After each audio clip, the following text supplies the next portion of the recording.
या देवी सर्वभूतेषु बुद्धिरूपेण संस्थिता नमस्तस्यै नमस्तस्यै नमस्तस्यै नमो नमः।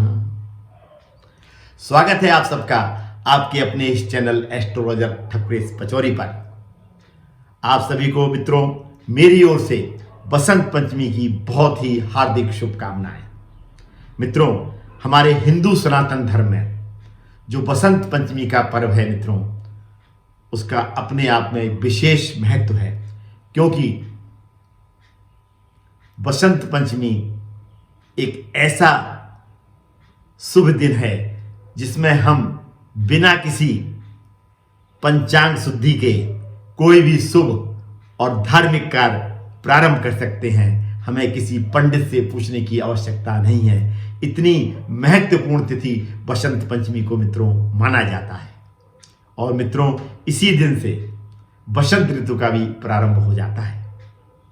आज हम आप सभी को बताएंगे कि बसंत पंचमी का महान पावन पर्व कब है इस वर्ष।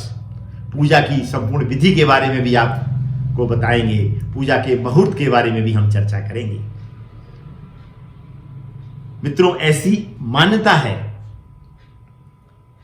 कि ब्रह्मांड के रचयिता ब्रह्मा जी ने जब इस सृष्टि का सृजन किया तो अपनी ही बनाई हुई सृष्टि को जब उन्होंने सृजित किया तो उन्होंने पाया कि वातावरण बहुत ही शांत है, कोई भी आवाज नहीं है, कोई भी ध्वनि नहीं है।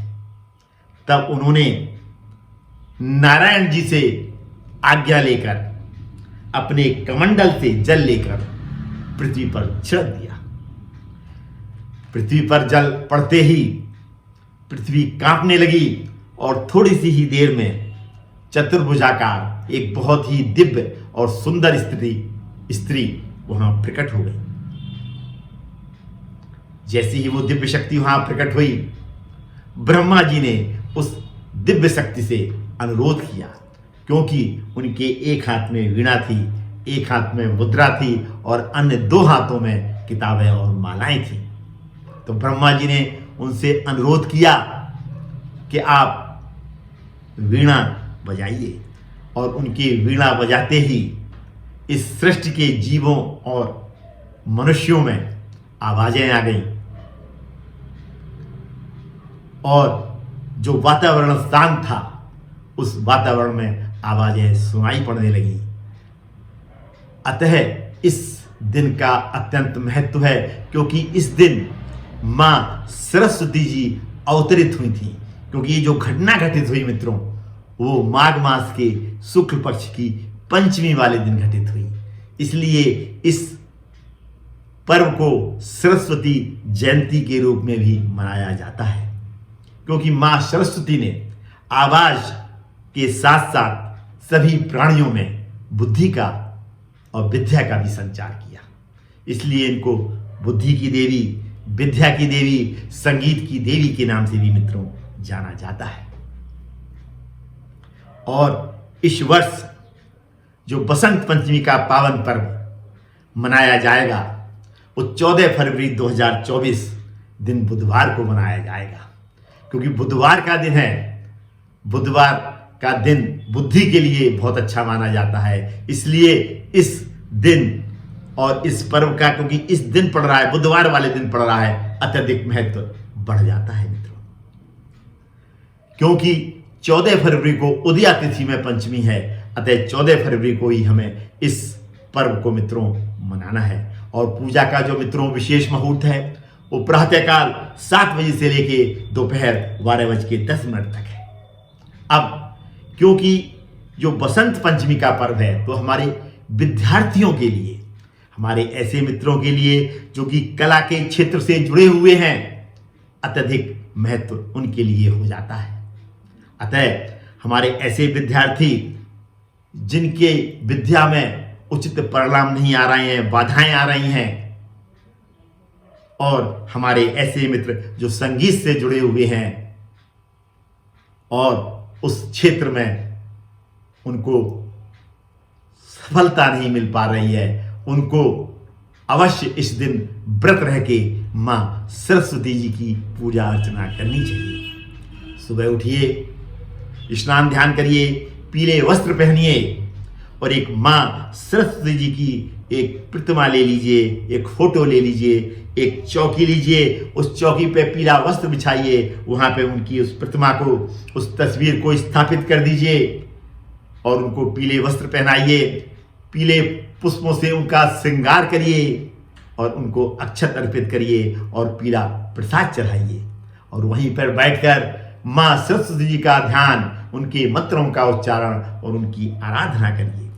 और छात्र लोग अपनी कॉपी किताबें, पेंसिल, कलम रख के उसकी पूजा करें और हमारे ऐसे मित्र जो कि संगीत से जुड़े हुए हैं अपने समस्त वाद्य यंत्रों को वहाँ पर रख के उनकी पूजा करें और हमारे ऐसे मित्र जो कि तकनीकी क्षेत्र से जुड़े हुए हैं वो अपने लैपटॉप और मोबाइल को रख के उनकी वहाँ पे पूजा करें।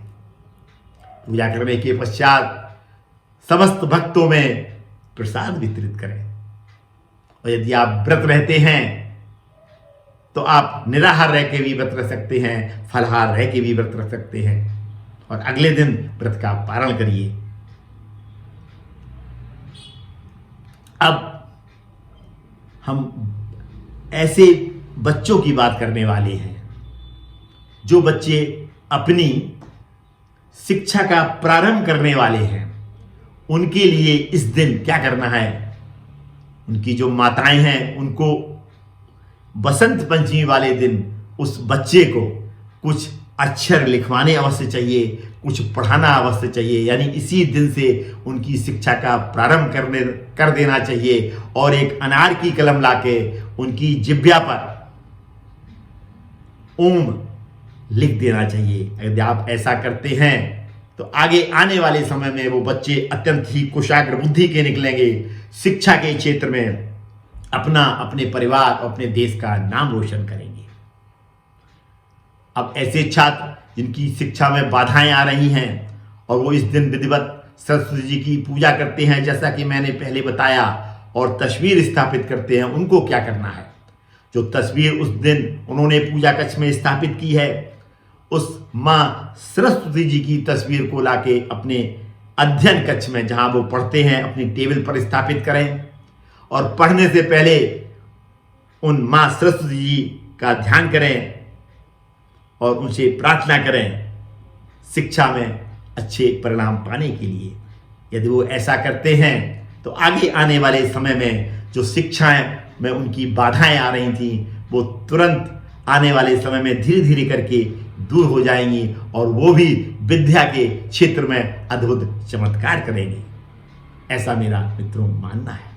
और इस दिन सुबह जब उठ रहे हैं मित्रों, समस्त छात्रों से मेरा अनुरोध है, चाहे वो कला के क्षेत्र में हो, चाहे वो विद्या के क्षेत्र में हो, किसी भी क्षेत्र में यदि वो पढ़ाई कर रहे हैं तो इस दिन बसंत पंचमी वाले दिन जब वो सुबह उठते हैं तो अपने बिस्तर पर बैठे बैठे अपनी हथेली को अवश्य देखें, क्योंकि हथेली के मध्य में माँ सरस्वती जी का वास होता है। यदि आप ऐसा उस दिन करते हैं तो आप सुबह से ही माँ सरस्वती जी का ध्यान कर लेंगे और उनके साक्षात दर्शन कर लेंगे। कैसा लगा मित्रों मेरा ये एपिसोड आपको? यदि अच्छा लगा तो कमेंट बॉक्स में अपना कमेंट लिखना ना भूलें और मेरे इस वीडियो को सोशल मीडिया पर ज़्यादा से ज़्यादा शेयर करें। आज मैं अपनी वाणी को इस भावना के साथ में विराम देता हूं कि आप सभी पर माँ सरस्वती जी की कृपा बनी रहे और आप विद्या के क्षेत्र में अपना और अपने परिवार का नाम रोशन करें। पुनः मुलाकात होगी मित्रों किसी ऐसी ही महत्वपूर्ण जानकारी के साथ में। तब तक अपना ये चैनल देखते रहिए और इस तरीके की महत्वपूर्ण जानकारियां प्राप्त कर उनका लाभ लेते रहिए। धन्यवाद मित्रों, अंत तक मुझसे जुड़े रहने के लिए और मेरा ये वीडियो पूर्ण रूप से देखने के लिए आप सभी को बहुत बहुत धन्यवाद।